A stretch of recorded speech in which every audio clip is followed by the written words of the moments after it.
Hello दोस्तों, कैसे हो आप सब।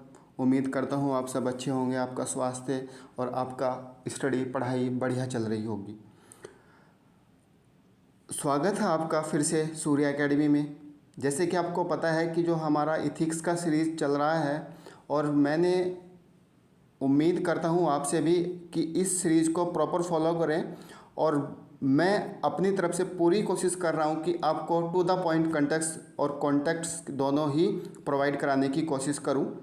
इसी सीरीज़ में आज हमारा फिर से एक वीडियो है जिसमें हम आज डिस्कस करेंगे determinants of ethics and consequences of ethics.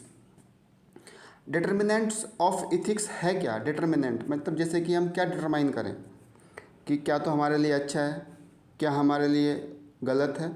सीधी बात यही बता रहा है what is good and wrong conduct.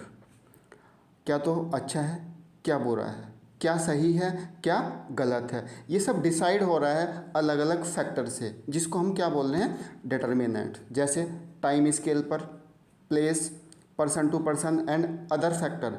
ये जो सब चीज़ें निकल के आ रही हैं हमारे पास, यही क्या है? डिटर्मिनेंट्स ऑफ इथिक्स हैं। अगर हम देखें एंशियंट टाइम में हमारे लिए क्या अच्छा था, हमारे लिए क्या बुरा है। फिर मेडिवल पीरियड में देखें क्या अच्छा है, क्या बुरा है, क्या सही है, क्या गलत है। मॉडर्न में देखें क्या सही है, क्या गलत है। जो ये चीज़ें आप एनालाइज कर रहे हैं, यही है आपका determinants of ethics with respect to time. तो हमने यहाँ पर टाइम को भी डिस्कस किया है। फिर हम अगर प्लेसेस के रिस्पेक्ट में देखें, आप स्कूल कॉलेज में अलग फील कर रहे हैं, फैमिली वैल्यूज़ अलग फील करा रही हैं, या फैमिली में अलग तरीके से आप फील कर रहे हैं। आपका जो कल्चरल है, आपका जो फेथ है, ये अलग आपको रिप्रेजेंट करा रहा है, या आप अलग तरीके से सोच रहे हैं। ऑर्गेनाइजेशन, आप फॉर्मल कैसे रह रहे हैं, आप इनफॉर्मली कैसे रह रहे हैं, ठीक है। आपकी फ़िलॉसफी क्या है। हो सकता है आप किसी फ़िलॉसफी को ही ना मानते हो सकता है आप सत्य अहिंसा जो गांधी जी की फ़िलॉसफी है उसको मानते हो। और जो कॉन्स्टिट्यूशन या जुडिशरी वैल्यू है, हो सकता है आप उसमें विश्वास कर सकते हो सकता है न भी करें। तो ये सब जो चीज़ें चल रही हैं, यही है हमारा डिटर्मिनेंट्स, अर्थात हम क्या सोच रहे हैं इथिक्स के बारे में। पर्सन टू पर्सन ये अलग हो सकती है। मैं सोसाइटी के बारे में क्या सोच रहा हूँ, आप नॉलेज के बारे में क्या सोच रहे हैं, रूल एंड लॉज के रिस्पेक्ट में क्या सोच रहे हैं, पीयर इन्फ्लुएंस कैसा है, जो आपका ग्रुप लर्निंग होती है उसमें कैसा फील कर रहे हैं, लाइफ एक्सपीरियंस, रिलीजन, कॉन्साइंस।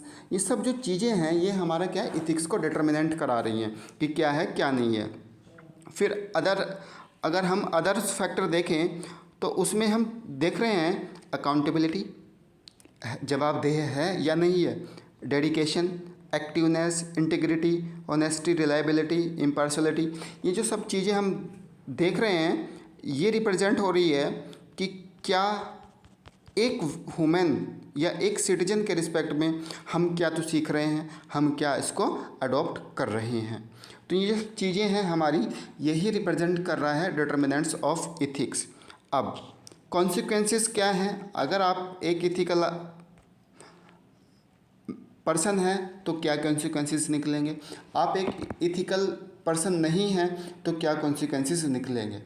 अब यहाँ से क्वेश्चन भी आप देखते हैं, क्वेश्चन बोलता, ये डायरेक्टली पूछा भी जाता है यूपीएससी में या स्टेट पीएससी मेंस में कि बीइंग ए इथिकल पर्सन या not being a ethical person. तो ये आपको लाइन पे भी फोकस करना है कि वो क्या बोल रहा है। एक इथिकल पर्सन सोसाइटी में कैसे अपने आप को योगदान दे सकता है, और एक अनएथिकल पर्सन कैसे सोसाइटी को बर्बाद भी कर सकता है। तो ये सब चीज़ें आपको समझनी पड़ेंगी, और इसी के रिस्पेक्ट में आपको सोचना पड़ेगा कि इथिक्स क्या है, कैसे हम इसको प्रमोट करें सोसाइटी में। अब अगर हम कॉन्सिक्वेंसेस की बात करें, आपको पता है कि जो इथिक्स है सोसाइटी में और ह्यूमन लाइफ में बहुत ही ज़्यादा रोल प्ले करता है। कैसे? अगर हम देखें इंडिविजुअल लेवल पर, आप पर्सनली सोच के देखो, आप एक इथिकल वैल्यू को प्रमोट करने वाले नागरिक हो, तो आपको लगेगा कि नहीं, सोसाइटी में इंटीग्रिटी होनी चाहिए, सब एक साथ जुड़ के रहें, अच्छा लगेगा। एकता वाला कॉन्सेप्ट, अनेकता में एकता और एकता में ही बल। दूसरा, वॉयलेंस कम होगा, जब आप सभी धर्मों के व्यक्ति आपस में बैठ के बात कर रहे हैं, मिल रहे हैं, तो लाजमी है वॉयलेंस का कोई चांस ही नहीं है। सोशल हार्मनी आएगी। जब सोशल हार्मनी है तो आपका सेटिस्फेक्शन लेवल बढ़ेगा एक दूसरे के रिस्पेक्ट में, कि नहीं, कि वो कैसा सोच रहा है, मैं कैसे सोच रहा हूँ, तो आपका वैल्यू अपने आप ही चेंज होगा। आप मान के चलो, आप अगर इथिकल नहीं हो तो आपके दिमाग में गलत गलत धारणाएँ चलेंगी। आप किसी के प्रति क्या सोच रहे हैं, जिसकी वजह से राइट्स क्लैशेस हो सकते हैं, जिसकी वजह से सोशल हार्मनी का जो कॉन्सेप्ट है वो ब्रेक हो सकता है। जैसे अभी रिसेंटली हम देख भी रहे हैं, हमारे देश में नूह में हमने घटना देखी, मणिपुर में देख रहे हैं। तो ये सब चीज़ें क्या हैं, कहीं ना कहीं देखने में आ रहा है कि कहीं ना कहीं इथिक्स की कमी है वहाँ के, या फिर भारत के सिटीजन के रिस्पेक्ट में। तो बीइंग ए रिस्पॉन्सिबल सिटीजन, ये चीज़ें आपको प्रमोट करनी है, हमें भी इंडिविजुअल लेवल पर प्रमोट करनी है। अब एडमिनिस्ट्रेटिव लेवल पर अगर हम देखें, बीइंग ए सिविल सर्वेंट, हमको कैसे इथिकल रहना है अपने सर्विस के दौरान। आपका जो डिसीजन मेकिंग है ये आपका रिप्रेजेंटेशन देगा। आप कैसे रिप्रेजेंट कर रहे हैं, आप किसी भी फैसले में कैसा डिसीजन ले रहे हैं। आपके पास एक इथिकल डिलेमास को सोल्व करने की कैपेबिलिटी है। आप कहीं द्वंद्व में तो नहीं है कि यार ऐसा करूं तो वैसा हो जाएगा, वैसा करूं तो वैसा हो जाएगा। तो ये जो द्वंद्व चल रहा है, इसमें भी कहीं ना कहीं हमारा रोल इथिक्स भी प्ले करता है। Then reflective judgement, being a civil servant आपको पता होना चाहिए कि मेरे जजमेंट से पूरे ज़िले का प्रशासन में गड़बड़ हो सकती है।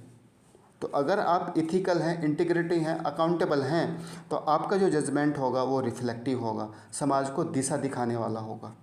अगर हम पॉलिटिकल लेवल पर देखें, अगर एक पॉलिटिकल आदमी इथिकल है तो वो कभी भी अपनी पावर का गलत इस्तेमाल नहीं करेगा, करप्शन नहीं करेगा, जो डेमोक्रेसी का कॉन्सेप्ट है उसको प्रमोट करेगा, and trust of the people उसको गेन करेगा। जैसे जनरली बोल देते हैं हम कि कौन सा आपका क्षेत्र का नेता अच्छा है, आप जनरली नाम भी ले लेते हैं। नेशनल लेवल पे देखें कि ये लीडर अच्छा है, ये सब क्या है, इथिकल पॉलिटिकल लेवल को रिप्रेजेंट कर रहा है। अगर हम इन्वायरमेंटल लेवल पे देखें तो इन्वायरमेंटल का जो इथिक्स है वो क्या बताएगा, हमको जो एनिमल्स राइट हैं उसको प्रोटेक्ट करना है। जो आजकल देख रहे हैं कि एनिमल पे क्रूरल्टी हो रही है, उसको भी ये प्रमोट करेगा। जैसे इंसान का वैल्यू है ऐसे ही जानवर का भी वैल्यू है, राइट टू लाइफ का कॉन्सेप्ट। पोल्यूशन कंट्रोल होगा, आप पोल्यूशन को कम करेंगे, क्योंकि आपको पता है कि पोल्यूशन होने से जो आपका एनवायरनमेंट है वो दूषित होगा तो वहाँ पर आसपास में बीमारियाँ फैलेंगी तो आपका जो हेल्थ है वो डिस्टर्बेंस होगा, आपका फैमिली का इकोनॉमिक स्टेटस डाउन होगा। तो कहीं ना कहीं ये पूरा लिंक करके आपको चलना है कि इथिक्स से इन्वायरमेंटली क्या इफ़ेक्ट हो सकता है। एफॉरेस्टेशन, अभी हम भारत में फ्लडिंग देख रहे हैं, उत्तराखंड, हिमाचल, जितने भी हिली स्टेट हैं उनमें लैंडस्लाइडिंग देख रहे हैं। क्यों? क्योंकि हम अपनी ग्रिड्स को इतना बढ़ा रहे हैं कि हमने पेड़ों को ही विनाश कर दिया। पेड़ों का विनाश करने के बाद हम वहाँ पर बिल्डिंग बना रहे हैं, हम रह रहे हैं, बस रहे हैं। उतना उसका स्पेस भी नहीं है धरातल का कि आपका वॉल्यूम वो कैप्चर करे। जब वो वॉल्यूम ही कैप्चर नहीं कर पा रहा है तो अवश्य बात है ये सब चीज़ें देखने को मिलेंगी। CBDR, common but differential responsibility का जो प्रिंसिपल है, हमारी सामूहिक जिम्मेदारी है कि हम अपने इन्वायरमेंट को साफ़ सुथरा रखें, बांटें एक दूसरे के रिस्पेक्ट में कि तुम्हारी ये जिम्मेदारी है, तुम्हारी ये जिम्मेदारी है। जिसकी वजह से हम देख सकते हैं कि जो इन्वायरमेंटल लेवल है उसको कहीं ना कहीं हम प्रमोट कर सकते हैं। और जो हमारा कमिटमेंट है नेट ज़ीरो का, हम उसको भी बड़े ईजिली समय से पूर्व अचीव कर सकते हैं। लेकिन उसमें इथिकल, आपका जो कॉन्सेप्ट है बीइंग एथिकल पर्सन, आपको रहना पड़ेगा। अगर हम इंटरनेशनल लेवल पर देखें, इंटरनेशनल लेवल पर जैसे आपको पता है रशिया और यूक्रेन वॉर चल रहा है, लोगों के अंदर जिद लग रखी है कि हमें ये देश जीतना है, हमें ये देश जीतना है। देश जीतने से नहीं, आप मन को जीतो। जैसे हमारे ऑनरेबल PM बोलते रहते हैं कि युद्ध नहीं, हमें बुद्ध चाहिए। तो ये इंटरनेशनल लेवल पर वॉर एथिक्स का सबसे बढ़िया उदाहरण है। आप कोट कीजिएगा ऑनरेबल PM साहब को।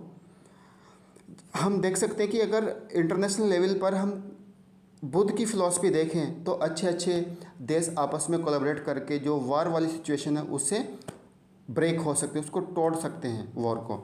एथिकल डिप्लोमेसी को यूज़ करें। Ethical diplomacy that means strategic अपनाएं कि किस के साथ कैसे स्ट्रेटजी रखनी है। जैसे हमने पैंडेमिक में देखा, पैंडेमिक में क्या हुआ, कोविड-19 में पूरा जो आपका चेन सप्लाई थी वो पूरा ब्रेक हुआ।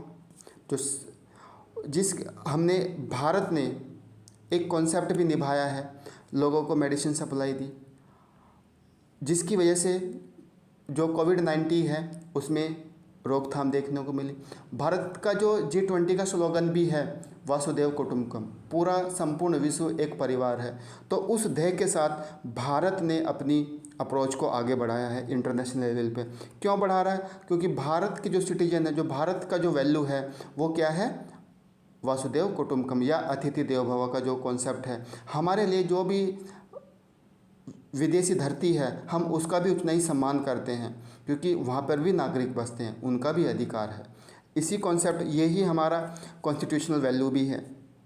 सिमिलर अगर हम बात करें, नेहरू जी का सिद्धांत, पंचशील का सिद्धांत उन्होंने दिया था, जिसमें नाम का कॉन्सेप्ट दिया, नॉन अलाइंड मोमेंट। तो ये जो सब चीज़ें चल रही हैं ये हमारा एथिकल को भी रिप्रेजेंट कर रहा है। तो एथिकल का जो पॉइंट है ये आप देख सकते हैं कि अलग अलग पैरामीटर पर कैसे चेंज हो रहा है। तो ये सोचना आपको है कि किस लेवल पर आपको अपनी ब्रेन को चलाना है। तो आज का ये टॉपिक हमारा इतना ही है। तो उम्मीद करूँगा आपको अच्छे से समझ में भी आ रहा होगा, आप नोट भी कर रहे हैं। तो फिर से बोल रहा हूँ, चैनल को शेयर किए, लाइक किए और सब्सक्राइब किए। धन्यवाद।